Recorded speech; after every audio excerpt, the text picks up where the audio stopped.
और जर्मन में सरकार को उखाड़ फेंकने की बड़ी साजिश नाकाम हो गई है और तख्ता पलट की साजिश रचने वाले 25 लोगों को गिरफ्तार किया गया है, जिसमें मुख्य आरोपी प्रिंस हेनरिक तृतीय को भी गिरफ्तार किया गया है।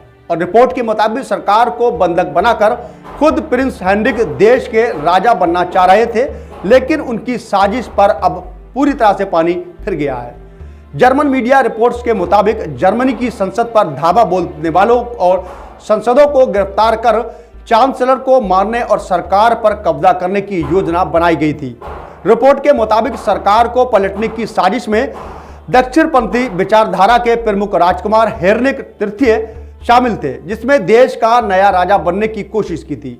राजकुमार हेनरिक जर्मनी संसद के एक पूर्व दक्षिणपंथी सांसद रह चुके हैं और तख्ता पलट की कोशिश करने वाले लोगों की योजनाएं राष्ट्रीय शुद्धिकरण की थी और वो राजकुमार हेनरिक को देश का नया राजा बनाना चाह रहे थे।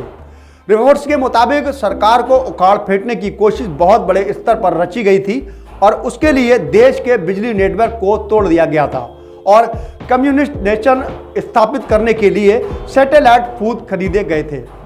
जर्मनी प्रोसिक्यूटर्स और इंटेलिजेंस अधिकारियों के मुताबिक राज्यव्यापी दूर दक्षिणपंथी आतंकवादी नेटवर्क के देश में सत्ता के खिलाफ साजिश रची थी और उन्होंने देश भर में अपना नेटवर्क खड़ा कर लिया था, लेकिन देश के खुफिया एजेंसियों को इसकी भनक लग गई और पूरी जर्मनी में 150 जगहों पर छापेमारी की गई और 25 लोगों को गिरफ्तार किया गया।